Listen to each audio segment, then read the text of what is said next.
ଆପଣ ଭାବନ୍ତୁ जो पिला भोक विकल सातटा कुरकुरे जेल जाइथिला 11 मास रहिला परे से पिलाटा आसिकी समाज मेन स्रोत सतरे सामिल हो पार से लोक निजे जानी मु आरेस्ट कौन पाई दारा सिंह विगत 25 वर्ष है जेल अच्छा मु तो 22 दिन ले आसिली 22 दिन अविराम लड़ाई पर आज जेल रु सकाल 8टा बेले मुकली भल लगे मु आसला बहुत सारा न्यूज एंड मेसेज रे मत देखली टीवी रे भी देखुली से बेले जेल रे टीवी अच्छी देखुली दारा सिंह विगत 25 वर्ष है जेल अच्छा मु तो 22 दिन ले आसिली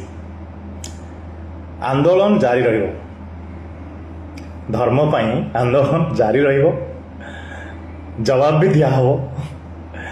जदि क्या भी एमती लगू थाए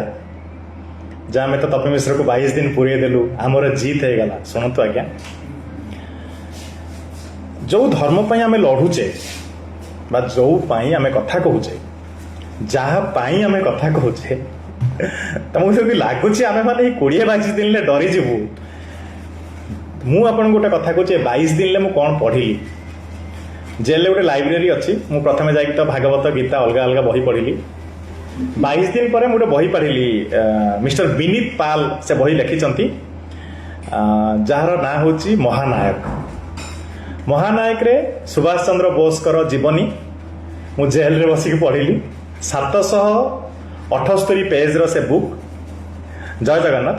778 पेज रो से बुक मु पढ़िली तादर सुभाष चंद्र बोस सब किसी लिखाई सुभाष चंद्र बोस बापांकर सुभाष चंद्र बोस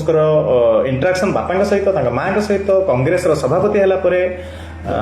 केते थर पुलिस ताको कौन कौन आलिगेशन लगे आरेस्ट करी खाली डरिकी आरेस्ट करती सुभाष चंद्र बोस को डरी जाते और आरेस्ट करती पुलिस से इंग्रेज मान पुलिस थिला एबे भी सही पुलिस अच्छी बिकज ओडिशा रे पुलिस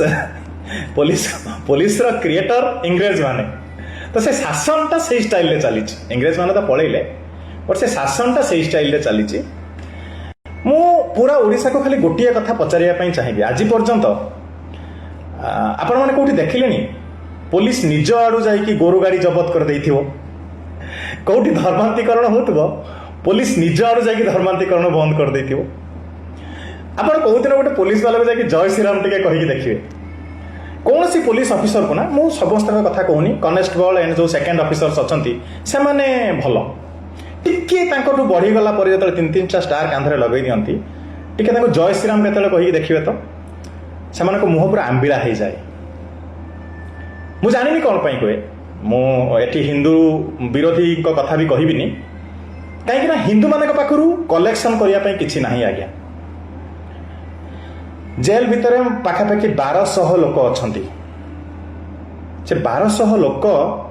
भितर पाखापाखि 70% लोक फॉल्स केस रे जेल रे अच्छा एमती एमती कथा कहि आपण मान आखिर लुह खसी पड़ो गोटे पिला विगत 11 मास है जेल रे अच्छी तापर चार्ज फ्रेम होती 19 वर्षर पिलाटे तापर चार्ज फ्रेम होती 7टा कुरकुरे से चोरी करथिला गोटे कुरकुरे कस्ट है 5 टंका से भोक विकल 7टा जो पैकेटा टाणीदेला जो दुकान रु से 7टा कुरकुरे बाहरी आसला 7टा कुरकुरे कस्ट है 35 टंका ताको पीसीआर भैन से उठेला ताको अरेस्ट करागला ताको जेल पठागला तापाई जड़े आईओ डिटेल होते तापाई जड़े आईएसी डिटेल होते तार चार्ज फ्रेम हो से कोर्ट रे 2 थर प्रोसीड है तार बेल हो गलानी बट ताको बेलर मिलू ना से बेल बाहरी पारनी 11 मास है जेल रे अच्छी आपण भावतु जो पिला भोक विकल 7टा कुरकुरे जेल जाइथिला 11 मास रहिला परे से पिलाटा आसिकी समाज मेन स्रोत सतरे सामिल हो पार मु जानी पुलिस मानकर जो मैंने आरेस्ट करते मानविकता कौटी रोला से एक्चुअली मानव ना कौन मात्र 35 टंका गोटे पिलार जीवन बर्बाद करते एमती आज्ञा जेल भितर शह शह कहानी अच्छी मुझे लोक भेटिली जार हाथ आ गोड़ टोटाली काम करूनी पोलियो सी झाड़ा जा सारा झाड़ा को आउ जड़े कैदी बांचे दौर बट सी मारपिट केस रे आरेस्ट होती आउ जड़े मौसा को भेटिली सी कही पारु नाहंती एंड शुणी पारु नाहंती से आरेस्ट होती जमी माने लाइक कौन गोटे लीगल लिटिगेशन आरेस्ट होती ଯେ କହିପାରୁନି ସେ ଶୁଣିପାରୁନି ତାକୁ ଆରେଷ୍ଟ କରିକି ପୁଲିସ ତାଙ୍କ ଘରକୁ ଖବର ଦେବା ପାଇଁ ବି ଦିଆ ହେଇନି 2 ଦିନ ପର୍ଯ୍ୟନ୍ତ ସେ ଯୋଉ ଲୋକ ଯେ ସେଠି ଅଛନ୍ତି ତାଙ୍କ ପାଖରେ ତାଙ୍କ ପରିବାରର କାହାରି ନମ୍ବର ନାହିଁ ସେ ଲୋକ ନିଜେ ଜାଣିନି ମୁଁ ଆରେଷ୍ଟ କ'ଣ ପାଇଁ ହେଇଛି ଏମିତି ଆଜ୍ଞା ବହୁତ କଥା ଅଛି କହିଲେ ମାନେ ଲାଇକ୍ ପୋଲିସର ସଂଘ ବାହାରି ଆସିବ କହିବେ ଆମମାନଙ୍କୁ ତମେ କ୍ୱେଶ୍ଚେନ୍ କେମିତି କରିପାରୁଛ ସ୍ୱାଧୀନ ଭାରତ ଆଜ୍ଞା କ୍ୱେଶ୍ଚେନ୍ ତ ଏଠି ସମସ୍ତଙ୍କୁ ହବ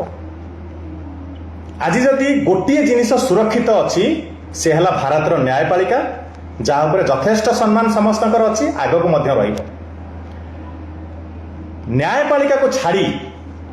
ଆଉ କୌଣସି ସଂସ୍ଥା ଗୋଟେ ନର୍ମାଲ ଲୋକ ପାଖରୁ ସମ୍ମାନ କ'ଣ ପାଇଁ ପାଆନ୍ତି ନାହିଁ ମୁଁ ଜେଲ୍ ଗଲି 22 ଦିନ ଆସିଲା ବେଳକୁ ମୋତେ ପାଖାପାଖି 60 ପିଲା ଛାଡ଼ିବା ପାଇଁ ଆସିଥିଲେ ଗେଟ୍ ପାଖକୁ କାହିଁକିନା ସେ 22 ଦିନ ଭିତରେ ମୁଁ ଟ୍ରାଏ କଲି ମୁଁ 22 ଦିନ ଯାଇକି ଖାଲି ଖାଇ ପିଇକି ଶୋଇନି ମୁଁ ଟ୍ରାଏ କଲି ଯେଉଁ ପିଲାଟା ମୋ ସାମ୍ନାକୁ ଆସିଲା ମୁଁ ତା ଚରିତ୍ରର ପରିବର୍ତ୍ତନ କରିବା ପାଇଁ ଟ୍ରାଏ କଲି ଦେଖିଲି ଯଦି ତୁ କେଉଁ କେସ୍ରେ ଆସିଛୁ ନା ଭାଇ ଏଇ କେସ୍ରେ ମୋତେ ଏମିତି ଏମିତି ଏମିତି କରିକି କଲେ ଯିଏ ଭୁଲ କରିଥିଲା ତାଙ୍କୁ ସେତିକି କହିଲି ଟ୍ରାଏ କର ଜଲ୍ଦି ବାହାରିବା ପାଇଁ ବାହାରିକି ସମାଜର ମୁଖ୍ୟ ସ୍ରୋତକୁ ଆସ ପୁଲିସ ପାଖରୁ ଦୂରେଇକି ରୁହ ଆଉ ଯେଉଁମାନେ କିଛି କେସ୍ କରିକି କିଏ କେସ୍ କରିନାହାନ୍ତି ପୋଲିସ ପ୍ରମୋସନ୍ ପାଇଁ ସେମାନଙ୍କୁ ପଠେଇ ଦେଇଛି ଯେମିତି କୁରକୁରେ ଚୋର ହେଇଗଲା ଆଉ ଗୋଟେ ବଢ଼ିଆ କଥା କହୁନି 11ଟା ସମୋସା ଗୋଟେ ଲୋକ 11ଟା ସମୋସା ଜଣଙ୍କ ଦୋକାନରୁ ନେଇକି ପଳେଇଲା 11ଟା ସମୋସାର ଚାର୍ଜ 7 ମାସ ଜେଲ୍